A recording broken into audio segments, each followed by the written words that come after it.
예, 여러분들의 가정은 어떻습니까? 잘 맞고 계신가요? 예, 오늘 가정의 달 이제 맞아서 두 번째로 오늘 커플 세미나. 이 커플에는 부부도 들어가고 또 이제 남녀 간에 아직 미혼 남녀 커플도 들어가고 결혼하지 않은 모든 분들이 대상이 될 수 있습니다. 오늘 이 커플 세미나를 통해서 여러분들이 5가지 사랑의 언어를 꼭 기억하고 실천하셨으면 좋겠습니다. 여러분들 들어오실 때 이 검사지 받으셨죠? 예, 이 검사지 문항이 30문항인데요.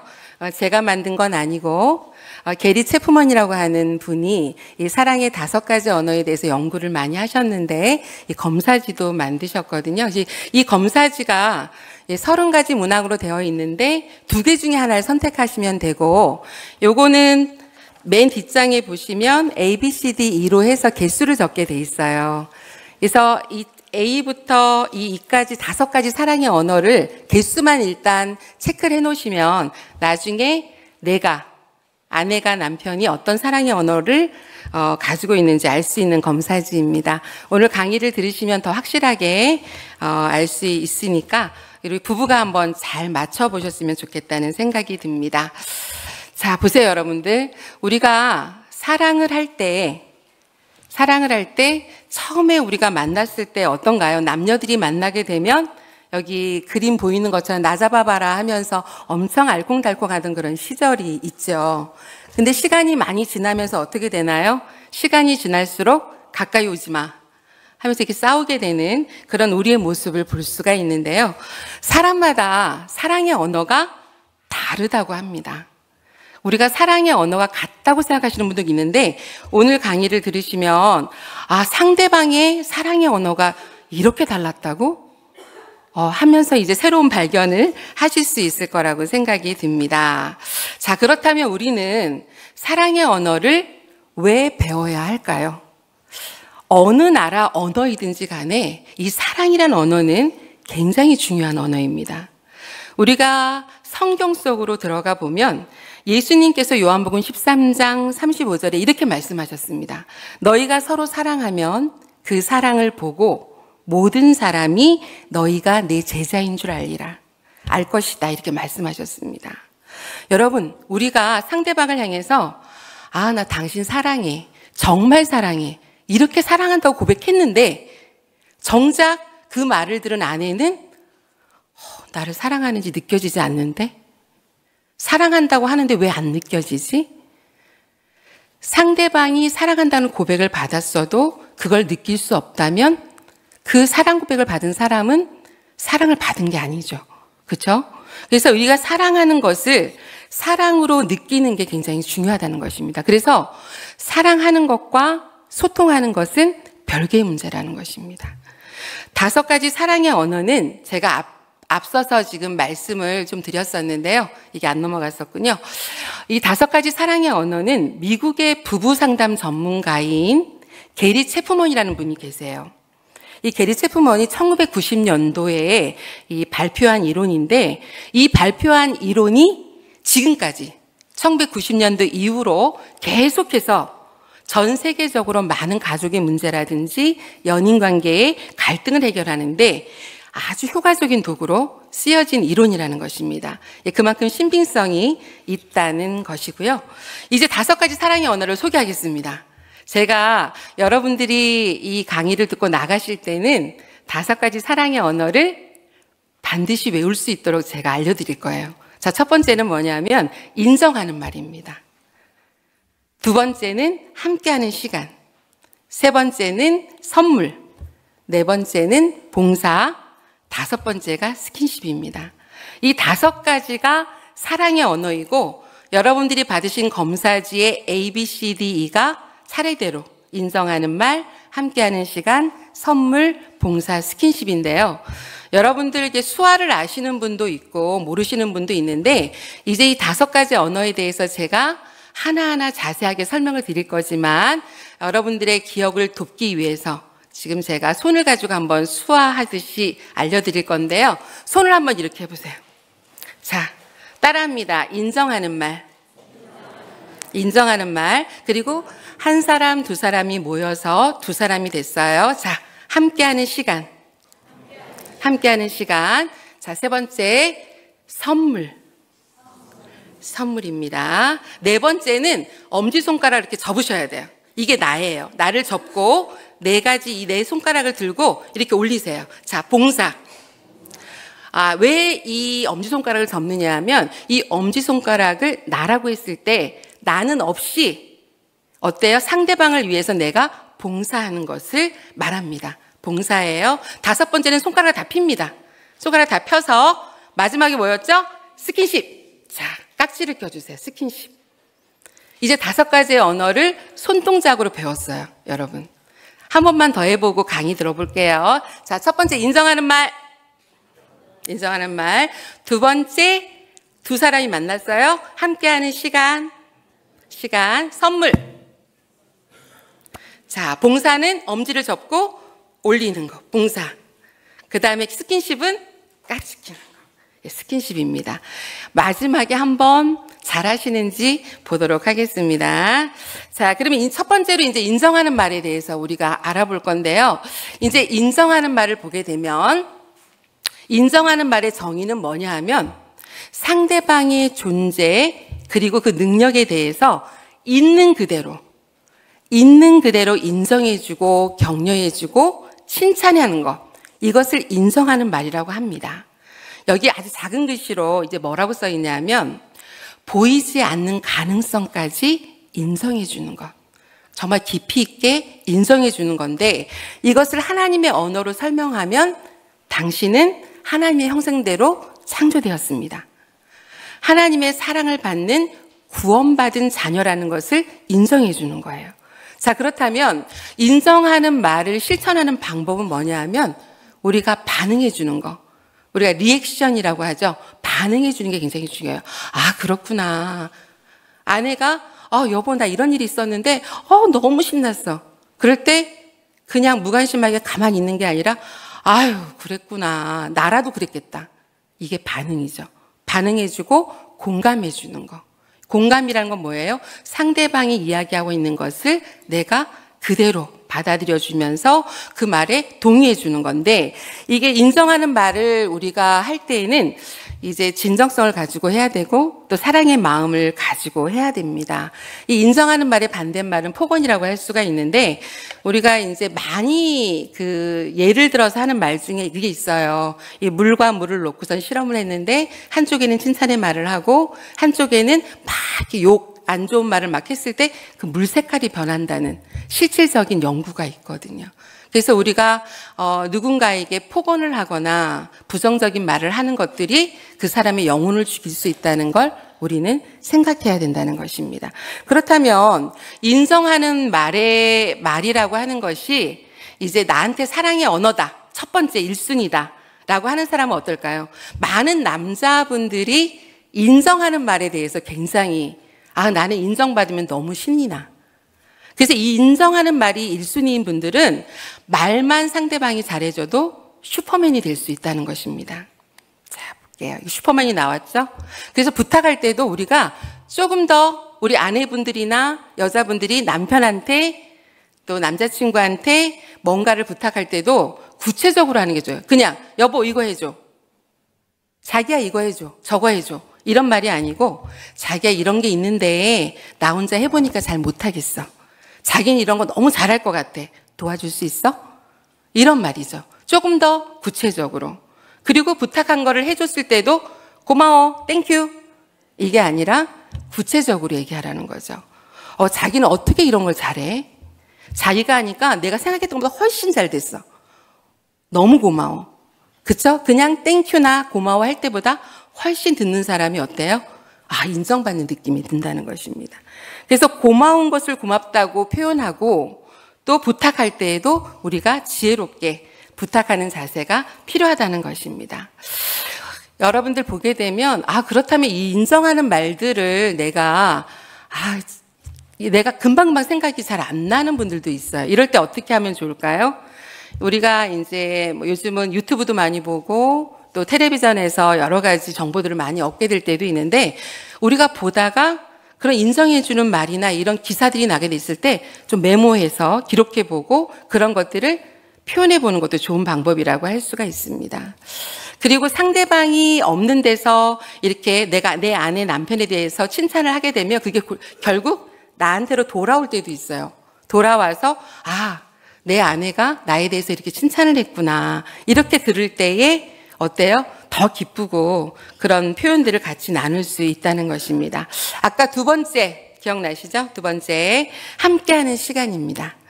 함께하는 시간의 정의를 보게 되면 시간을 내서 누군가에게 온전히 전적으로 관심과 주의를 기울이는 건데요. 저는 개인적으로 이 검사를 하니까 저는 1순위가 함께하는 시간이더라고요. 1순위가. 그러니까 내가 누군가에게 전적으로 관심과 집중을 주는 것. 이거는 시간의 양보다는 질을 이야기한다고 할 수가 있고요. 하나님의 언어로 함께하는 시간을 보게 되면 하나님께서 이 세상을 창조하시고 이 사람인 아담과 하와를 만드셨잖아요. 아담과 하와와 하나님은 에덴 동산에서 항상 함께 하셨어요. 그리고 우리가 예수님을 향해서 임마누엘이라고 부르거든요. 하나님 함께 하신다, 나와. 임마누엘이 되신 예수님이 또 우리를 위해서 이 땅에 오신 것을 우리가 볼 수 있습니다. 우리가 함께하는 시간을 실천하기 위해서는 상대방과 눈을 맞추고 그리고 전적으로 그 사람에게 집중하는 것입니다. 그렇게 할 때 두 사람이 긍정적인 연결을 갖게 되고 안정감을 갖게 되는 것입니다. 우리 여기 연포교회 우리 성도님들은 상대방의 눈을 바라보면서 이렇게 다정하게 이야기를 하고 계신지 한번 생각해 봤으면 좋겠습니다. 그렇다면 이 함께하는 이 시간에 대해서 우리가 한번 보게 되면 제가 계속해서 지금 이야기하는 것 중에 하나가 뭐죠? 함께하는 시간은 상대방에게 온전히 집중하는 것, 관심을 집중하는 것. 여러분 성경에서 온전이라는 단어를 영어로 보게 되면 퍼펙트라는 단어가 있어요. 퍼펙트. 이 퍼펙트는 완벽하다라는 단어이기도 하잖아요. 그만큼 완벽에 가까울 만큼 상대방에게 관심을 집중시키는 겁니다. 함께 텔레비를 그냥 앉아서 보는 것이 아니라 상대방과 함께 대화하고 또 산책을 하거나 외식을 하거나 이런 것들을 볼 수가 있습니다. 사례를 한번 이렇게 보게 되면요. 사내 연애를 하는 한 커플의 이야기가 있습니다. 예전에는, 요즘은 잘 그렇지 않은데 예전에는 사내 연애를 하게 되면 이 사내 연애는 절대 안 돼 하면서 이걸 반대하는 회사들이 좀 많이 있었습니다. 근데 그때 여자의 생각은 어떨까요? 하루 종일 회사에서 왔다 갔다 하면서 내가 사랑하는 사람을 부딪히지만 비밀 연애예요. 그러다 보니까 서로 이렇게 아는 척을 못하게 되죠. 근데 그렇게 될 때 여자 입장에서는 섭섭할 때도 있는 거예요. 저 사람이 왜 저렇게 나한테 따뜻한 눈빛도 안 보내주고 그러지? 라고 할 수 있는데 이럴 때 남자친구에게 해줄 수 있는 조언이 뭘까요? 하루 종일 8시간을 같이 일을 하지만 지나가면서 사람들이 안 볼 때에는 단 5분만이라도 사랑스러운 눈빛으로 이야기해 줄 수 있다는 거죠. 그 사람에게 표현을 해줄 수 있다는 것입니다. 아까도 이제 제가 언급했던 것처럼 양이 아니라 질적으로 상대방을 향해서 마음을 나누고 교감해주는 시간의 질이 중요하다는 것입니다. 예, 그리고 이 함께 하는 활동들을 같이 하면 참 좋은데요. 이 함께하는 활동에 3가지가 있습니다. 우리가 아무리 부부이고 커플이지만 마음이 똑같을 수는 없어요. 마음이 똑같을 수는 없다 보니까 적어도 둘 중에 하나가 이 활동을 원해요. 그랬을 때 내가 그 사람을 사랑한다면 기꺼이 상대방이 원하는 걸 따라갈 수 있다는 것입니다. 그리고 둘 다 왜 그것을 함께하고 있는지 또 함께함으로써 사랑을 표현할 줄 알아야 한다는 것입니다. 이게 뭐죠, 여러분? 두 단어로 배려라는 거죠. 상대방이 나를 배려한다. 그 사람은 내가 좋아하는 것은 무엇이든지 기꺼이 해주고 적극적으로 해준다. 이 감정을 느끼게 해주는 게 바로 사랑이라는 것입니다. 함께하는 활동, 함께하는 시간, 이것이 중요한데요. 우리가 이제 이렇게 함께하는 시간을 통해서 이제 두 사람이 같이 진정한 대화를 나누는 거, 그러기 위해서는 여러분, 사랑도 배워야 합니다. 그래서 듣는 법도 알아야 되고 말하는 법도 우리가 배워야 하는 것입니다. 그래야 진정한 대화를 이어갈 수 있다는 것입니다. 왜냐하면 우리가 아내와 남편이 하고 있는 대화 중에 우리는 대화라고 생각했는데 애들은 숙제는 뭐 밥은 반찬은 이렇게 단답식으로 얘기하는 이런 것들이 대화라고 생각하시는 분들이 많지만 그렇지 않다는 거죠. 진정한 대화라고 하는 것은 그 사람이 그 사람과 함께 교감하고 그 사람이 느끼게 하는 거죠. 아, 우리는 정말 좋은 대화를 하고 있구나. 진정성이 있구나. 이런 것들을 느끼는 것이 중요하다는 것입니다. 그렇다면 제가 그 사랑의 언어를 배워야 된다고 여러분에게 말씀을 드렸는데, 그렇다면 우리가 대화를 잘하기 위해서 잘 들으려면 어떻게 해야 될까요? 이 5가지는 여러분들이 아마 들어보셨을 수도 있는 이야기 드릴 것입니다. 눈을 보는 게 참 중요하다는 생각이 들어요. 누군가와 대화할 때 눈을 보는 게 참 중요해서 시선을 고정시키고 그 사람을 지그시 바라보는 게 참 좋고요. 2번 같은 경우가 저도 이제 제가 그 아는 지인분들 중에 이런 분이 계셨어요. 같이 둘이 만나자고 해서 만났는데 이분이 뜨개질을 좋아하시는 분이어서 겨울에 만났는데, 근데 저랑 얘기를 하면서 저를 안 보고 뜨개질을 하면서 계속 얘기를 하는 거예요. 뜨개질을 하면서. 근데 그때 제 마음은 우리가 이렇게 어렵게 오랜만에 만났는데 나는 그 사람의 눈을 보고 있는데 이 사람은 뜨개질을 하면서 내 얘기를 하고 있다라고 했을 때 굉장히 섭섭한 마음이 들더라고요. 저 사람한테 나는 중요한 사람이 아닌가? 나도 일부러 시간을 내서 이 사람을 만나러 왔는데 왜 동시에 다른 일을 하고 있지? 라는 생각을 해서 다음에 그 사람이 연락을 해왔을 때 조금 머뭇거리게 되는 거예요. 만나지 말까? 이런 생각이 든다는 거죠. 상대방의 말을 들을 때에는 고스란히 그 사람의 눈을 보면서 상대방의 감정에 주의를 기울이고 이야기를 해야 된다는 것입니다. 4번째는 우리가 언어는 말로만 하는 언어가 있는 게 아니고 어때요? 손짓. 아까 우리가 했던 손짓, 그쵸? 표정, 이런 것들, 바디랭귀지를 주의 깊게 봐줘야 된다는 것입니다.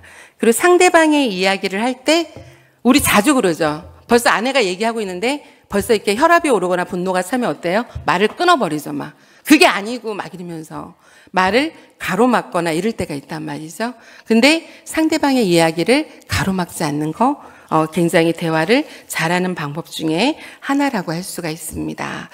자, 그러면 잘 말하려면 우리는 어떻게 해야 될까요? 진정한 대화는 공감을 가지고 듣는 것뿐만이 아니라 자기 표현을 해야 되는데 솔직히는 이 자기 표현을 하는 게 어려운 분들이 굉장히 많아요. 근데 상대방이 사랑받고 있다는 것을 느끼기 위해서는 말을 해야지 알아?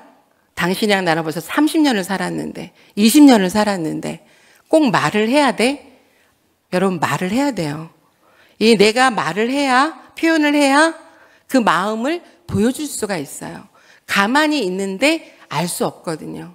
그래서 우리 아내분들도 남편이 내 마음을 알아줄 때까지 기다리지 말고 구체적으로 이야기를 해주시는 것이 좋습니다. 이 감정 표현의 두 유형이라고 하는 게 나와 있는데요. 사회형과 이제 시냇물형인데 사회형은 사회가 바다잖아요.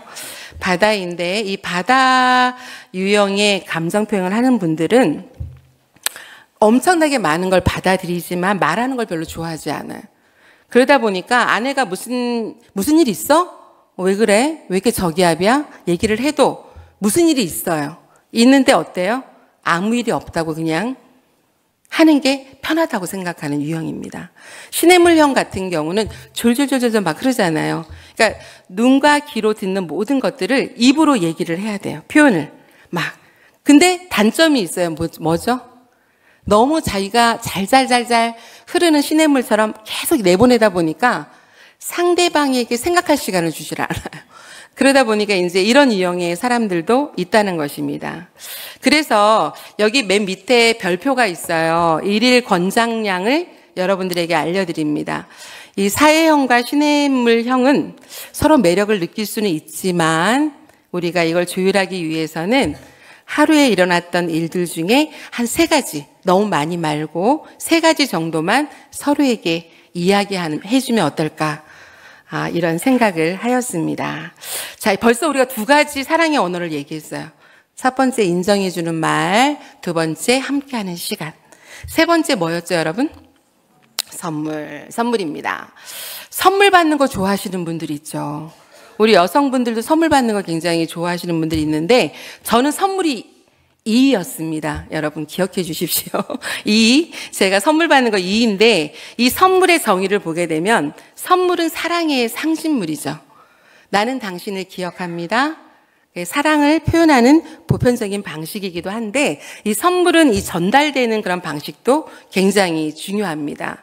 이걸 하나님의 언어로 보게 되면 하나님은 우리에게 구원을 선물로 주셨습니다. 그리고 가장 귀하신 분, 우리 예수님을 이 땅에 보내주셨죠. 우리가 이 선물을 실천하는 방법은 뭐냐 하면 우리가 그냥 누구한테 잘 보이기 위해서 주는 선물을 뭐라고 하죠? 뇌물이라고 하죠. 그렇죠? 여기서 말하는 선물은 뇌물은 아니에요. 어떤 거죠? 상대방에게 내 마음을 표현하는 거. 상징적인 거죠. 그래서 선물을 준비할 때는 어떻게 해야 됩니까? 생각하고 준비하고 잘 전달해야 됩니다. 그래서 이 준비하는 그 과정조차도 이 선물이 사랑의 과정일 수 있어요. 그래서 여러분들이 선물을 줄 때, 자, 우리가 잘 생각해야 되는데, 특별히 이제 우리 성경에서 하나님께서 우리에게 주신 그 말씀이 있습니다. 우리 한번 볼게요. 자, 우리 같이 한번 읽어볼게요. 다 시작. 하나님이 세상을 이처럼 사랑하사 독생자를 주셨으니 이는 그를 믿는 자마다 멸망하지 않고 영생을 얻게 하려 하심이라. 여기 보면 네모칸에 주셨으니, 독생자를 주셨으니, 하나님께서 세상을 사랑하셔서 독생자를 주셨으니 그를 믿는 자마다 멸망하지 않고 영생을 얻게 하려 하심이라. 가장 큰 선물이죠. 우리에게 가장 큰 선물이라고 할 수 있습니다. 여러분, 선물이 사랑의 제1 언어인 사람이 있어요. 여러분들 검사하다 보면 선물이 제1의 사랑인 분 손 들어보세요 하면 꽤 많이 손을 드시더라고요. 보면 전에요. 선물. 자, 많이 넘어갔죠? 자기 자신이 또는 연인이 자신의 추억이 서린 물건들을 소중하게 담아서 이제 보관하고 있기도 하고요. 누군가에게 선물한 것에 의미를 담기도 하죠. 아주 우리가 잘 아는 것 중에 하나가 반지인데요. 우리가 사랑하는 사람과 커플링을 하잖아요. 사귀면서 또 이렇게 커플링하는 것도, 이것도 반지가 뭐예요? 사랑의 상징하는 그런 선물이라고 할 수가 있습니다. 그래서 이 선물 자체를 굉장히 의미를 많이 부여하고 또 굉장히 소중하게 생각하는 그런 분들이 계십니다. 예를 들면 이런 거죠. 꼭 선물이 아까 말한 것처럼 반지 이런 건 좀 값이 많이 나가는데 꼭 그런 것뿐만이 아니라 어떻습니까? 날씨가 너무 추워서 당신이 더 따뜻하게 보냈으면 해서 내가 무릎 담요 사왔어. 아니면 수면 양말을 사왔어. 이렇게 별거 아닌 것 같은데도 이런 작은 선물을 받으면 사랑을 느끼게 되죠. 오는 길에 꽃이 있길래 당신 닮는 것 같아서 사왔어. 엄청 감동적이겠죠. 이렇게 선물이 제1의 사랑의 언어인 사람들은 상대방이 선물을 준비할 때 또 얼마나 내 생각을 하면서 이 선물을 샀을까, 이 마음을 마음도 같이 받게 되는 거죠. 그래서 이 선물이라고 하는 것은 선물 자체에 포인트를 둔다기보다는 이 선물 자체가 당신과 나의 기억, 당신과 나의 추억, 또 당신과 나의 마음이 되는 것입니다. 자, 이렇게 우리가 지금 3가지를 했어요. 첫 번째는 인정하는 말, 2번째는 함께하는 시간, 3번째는 선물. 이게 3번째까지 했고요. 4번째 뭐였죠, 여러분? 봉사였습니다. 여러분, 봉사는요, 아까 제가 엄지손가락을 이렇게 접어서 이렇게 올렸잖아요. 그렇죠? 왜 엄지손가락 왜 접었다 그랬죠? 나는 없고 당신이 원하는 것으로 봉사하는 것, 섬겨주는 것. 이게 봉사인데요. 이 봉사의 정의를 보게 되면 내가 원하는 것이 아니에요. 상대방이 원하는 필요를 채워주는 거. 그것도 행동으로 채워주는 것입니다. 그래서 이 봉사는 말보다는 행동이에요. 그래서 이 네 번째 사랑의 언어인 분들도 손을 많이 들거든. 1순위가 되는 경우가 많이 있는데, 이것을 이제 하나님의 언어로 우리가 보게 되면, 이제 하나님께서 예수님의 사역도 보게 되면 어떻습니까, 여러분? 가르치시고 병을 고쳐주시고 봉사 섬기는 그런 사역을 예수님께서 하셨고요. 또 십자가에서 자기 목숨까지 내어주는 최고의 봉사를 통해서 예수님은 우리에게 사랑을 표현하셨습니다. 그렇다면 이 봉사를 실천하는 방법은 무엇일까요? 이것은 무엇이냐면 기꺼이라는 표현이 있어요. 자, 여기 보시게 되면 기꺼이라는 말은 우리가 억지로 하는 게 아니죠. 뭐죠, 여러분? 내가 기쁜 마음으로 기꺼이 편견 없이 상대방의 관점에서 우리가 같이 성장하는 이 봉사를 통해서 하는 것입니다. 그래서 우리가 어떨 때 이제 이 봉사를 통해서 아까 상대방이 원하는 바를 해주는 거다라고 제가 말씀을 드렸잖아요. 이 봉사라는 게. 근데 이 봉사도 이게 남편이나 아내 또 여자친구나 남자친구가 모두 이 봉사, 내가 원하는 건지 안 하는 건지에 대해서 우리가 반드시 생각을 해야 됩니다. 그래서 그 사람을 도와줌으로써 기쁘게 하고 그 사람을 위해 무엇인가를 함으로써 사랑을 표현하는 것입니다. 그래서 이 봉사에는 뭐가 들어가냐면 우리 예수님이 우리에게 보여주신 가장 큰 희생이 있잖아요. 그래서 이 봉사에는 희생이 들어가요. 우리가 누군가한테 뭔가를 베풀 때에는 희생이 없이는 그게 진정성이 있다고 볼 수가 없다는 것입니다. 자, 여기 보시면 이제 친숙한 우리 연예인 두 분이 나오는데요. 상대방의 제1 사랑의 언어가 봉사라고 하면 내가 상대방을 위해서 요리를 해주고 식탁을 정리해 줄 때 생각하고 계획하고 또 시간을 내는 노력, 그래서 힘이 들어가는 일들을 해줄 때 상대방은 어떻습니까, 여러분? 사랑받는다고 느낀다는 것입니다. 그러나가 있어요. 그러나 내가 상대방을 위해 무엇인가 해주었더라도 상대방이 사랑받는 느낌을 받지 못했다면 사랑의 언어가 실천된 거다 아니다? 아니죠. 실천된 게 아니죠. 상대방이 사랑받는 느낌을 받지 못했기 때문에 그렇습니다. 그래서 봉사라고 해서 다 같은 봉사가 아니라는 말입니다. 그래서 보세요. 남자에게는 침대를 정리해 주거나 퇴근했을 때 저녁 준비를 하고 있는 것이 아내가 나한테 밥을 해주는 것이 사랑의 언어일 수 있어요. 맨날 왜 밤불 얘기해? 왜 밥 타령이야? 이런 식으로 핀잔을 주는 게 아니라 그 남편에게는 따뜻한 저녁을 주는 게 사랑의 언어일 수 있다는 것이고, 반대로 여자에게는 남편이 청소기를 돌려주거나 쓰레기를 버려주는 것이 사랑의 언어일 수 있다는 것입니다. 그래서 대화를 통해서 구체적으로 어떤 것인지를 우리가 파악해서 실천하는 것이 굉장히 중요하다는 것입니다. 그래서 좀 지혜가 필요하다고 할 수가 있는데요.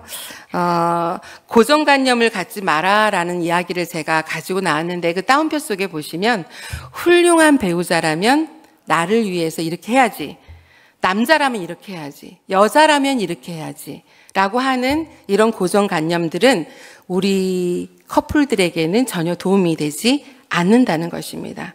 여러분, 사랑이 어떤 분들이 그런 얘기를 하더라고요. 사랑은 노력해서 되는 게 아니야. 자연스럽게 이루어지고 느껴지는 거야 라고 이야기를 하는데, 사랑을 연구하고 또 사랑에 대해서 우리가 성경 말씀이나 또 많은 사람들이 사랑에 대해서 연구하는 분들의 그런 연구 결과를 보게 되면 사랑도 노력이 필요합니다.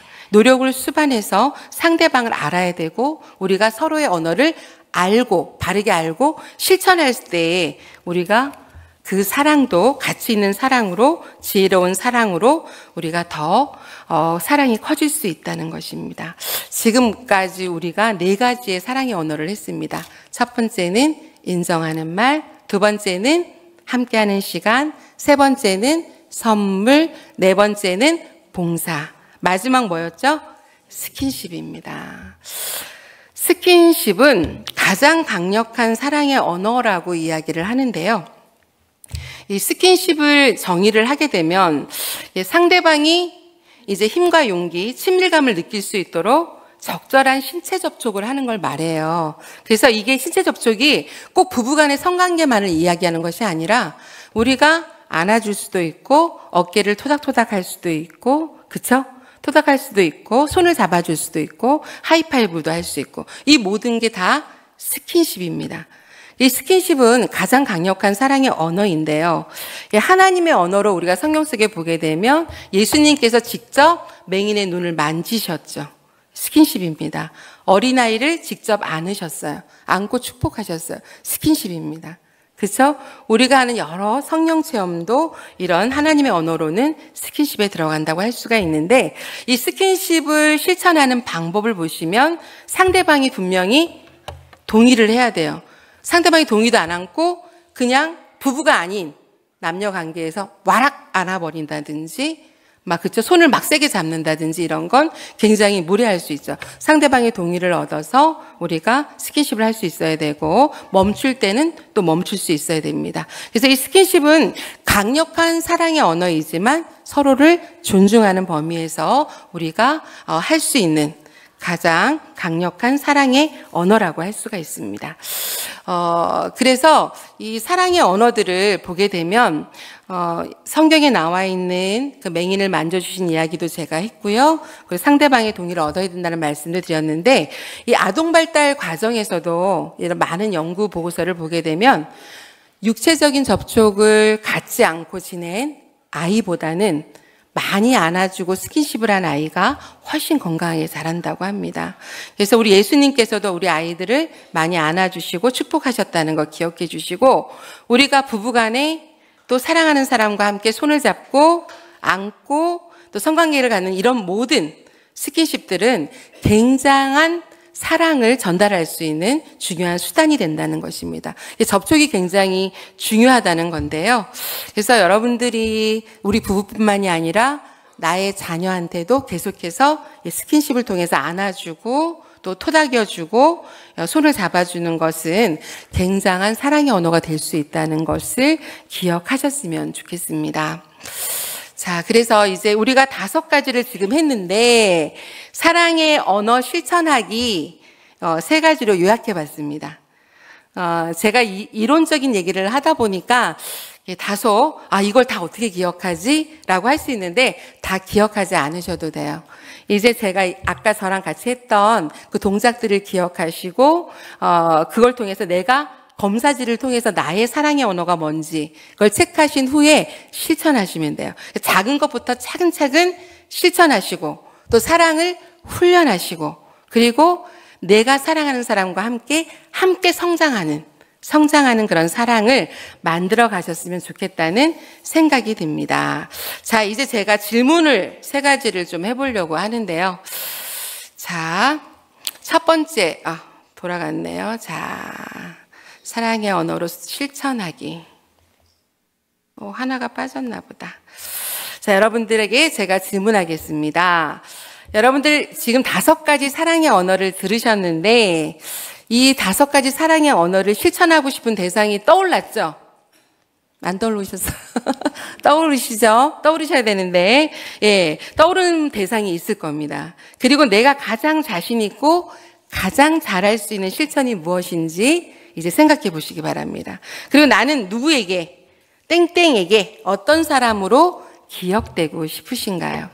그게 내 아내와 남편, 내 남자친구와 여자친구, 또는 내 자녀, 내가 사랑하는 부모님일 수 있습니다. 그래서 여러분들이 사랑의 언어로 소통을 하는 것은 너무나 중요하고요. 오늘은 시간이 많이 없어서 제가 이제 더 구체적인 어떤 사례들을 많이 들어드리고 싶은데 많이 준비했지만 조금 정리를 해서 말씀을 드렸는데요. 이 사랑의 언어로 소통하는 이런 부분들에 대해서 우리가 오늘 강의를 통해서 이 게리 체프먼이라는 분이 1990년도에 이 이론을 발표하고 나서 현재까지 저도 여기서 지금 그분의 이론으로 강의를 하고 있잖아요.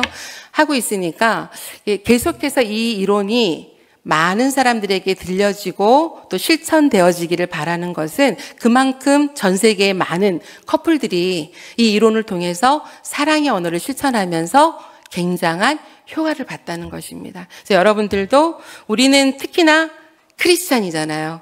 지난주에도 우리가 부모됨에 대해서 배웠지만 어땠습니까? 우리는 세상의 부모와 달리 한 가지가 더 플러스 된다.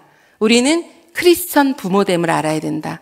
그래서 우리 자녀들의 영적 발달을 우리가 책임져야 된다라고 말씀드렸듯이 이 사랑의 언어도 마찬가지입니다.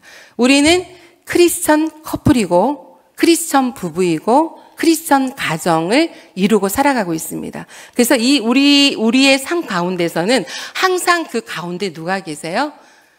예수 그리스도가 우리의 삶 가운데 있다는 것입니다. 그래서 하나님의 말씀에 기초해서 우리가 또 이런 사랑의 언어들을 소통하면서 나갔으면 좋겠다는 생각이 듭니다. 제가 이제 사적인 얘기, 감동적인 얘기를 하나 드리려고 합니다. 제가 이제 그 10년 전이었을 거예요. 한 10년 전에 제가 이 울산 두동에 있는 향산초등학교로 기억을 하고 있는데요. 그 학교가 아마 지금 폐교가 됐을 건데 그때 학생 수가 100명이 채 안 됐어요. 이 향산초등학교에 제가 부모 교육을 간 적이 있는데 그때 이제 교장 선생님께서 이제 그 아내랑 사별을 하신 분이셨는데, 이제 제가 강의가 끝나고 나서 본인한테 좀 마이크를 주셨으면 하시더라고요. 그래서 왜 그러신가 했더니 아내 얘기를 꺼내시더라고요. 뭐라고 하시냐면, 자기 아내를 너무 사랑하셨대요. 이 교장 선생님께서 아내를 너무 사랑하셨는데 그 아내가 이제 사별을 하고 나니까 아내의 소중함이 너무 많이 느껴지더래요. 그래서 더 많이 사랑한다고 말해줄 걸, 더 많이 표현할 걸, 이런 생각이 너무 들더래요. 그리고 나서 이제 끝에 하시는 말씀이 뭐라고 하시냐면 내가 아내에게 꼭 들려주고 싶은 노래가 있다는 거예요. 저는 이제 그 노래를 듣고 나서 마음이 너무 뭉클해지는 거예요. 왜냐하면 이게 이제 복음성가는 아닌데 분명히 가요인데 제 귀에는 복음성가로 들리더라고요. 이게 만약 교회에서 불려져도 손색이 없겠다, 이 가요는. 여러분들이 잘 아시는 그 존재의 이유를 부르신 김종환 씨 혹시 기억하시나요? 예, 그분이 이제 아주 예쁜 딸을 낳으셔서 그분이 딸도 이제 굉장히, 나이가 있는 40대의 딸이 있으신데 그 딸이 리아킴이라는 분이에요. 이 리아킴이라는 이름으로 이제 가수 활동을, 아버지가 작사, 작곡한 곡을 가지고 가수 활동을 하고 있어요, 그분이. 여러분들 중에 아시는 분도 있고 모르시는 분도 있을 텐데 저는 이 가사가 너무 좋은 거예요. 너무 좋고, 되게 복음적이다, 가사가. 이런 생각을 좀 했는데, 이 교장 선생님께서 이 노래의 제목이 위대한 약속인데, 이제 아내와 나의 위대한 약속. 또 하나님이 우리에게 주신 그 위대한 약속도 있지만, 부부간에 한 사람과 한 사람이 하나님 안에서 만나서 이런 위대한 약속을, 가졌다. 그 내용 중에 보면 그 가사가 굉장히 중요한데, 이 교장 선생님께서 이제 이것을 불러주셨는데 너무너무 감동이었습니다. 그래서 오늘 이 노래 1절만 제가 가지고 왔어요. 그래서 여러분들이 가사에 집중해서 한번 들어보시고 마지막으로 사랑의 5가지 언어를 저랑 같이 해보시고 강의를 마치려고 합니다. 자, 이제 마지막으로 사랑의 언어를 저랑 같이 한번 외워보시고 강의를 마무리하겠습니다. 자, 손을 들어볼까요? 자, 인정하는 말. 자, 둘이 만납니다. 함께하는 시간. 선물. 그 다음에 봉사. 엄지손가락 접어서 봉사. 그 다음에 스킨십. 자, 요 동작으로 사랑의 5가지 언어를 꼭 기억하시기 바랍니다. 기도하시겠습니다. 사랑의 하나님 감사합니다. 오늘은 사랑의 언어에 대해서 우리가 함께 말씀을 나눴습니다. 하나님께서는 우리를 위해서 독생자 예수 그리스도를 우리에게 선물로 주셨습니다. 하나님, 우리가 오늘 배운 5가지 사랑의 언어를 내가 사랑하는 사람에게 꼭 실천할 수 있도록 하나님 함께하여 주시옵소서. 그것과 더불어서 하나님께서 우리에게 주신 임마누엘 예수님과 또 하나님의 말씀을 우리가 기초로 해서 우리의 가정을 든든히 세워갈 수 있도록 주님 인도하여 주시옵소서. 모든 말씀 예수님의 이름으로 기도드립니다. 아멘.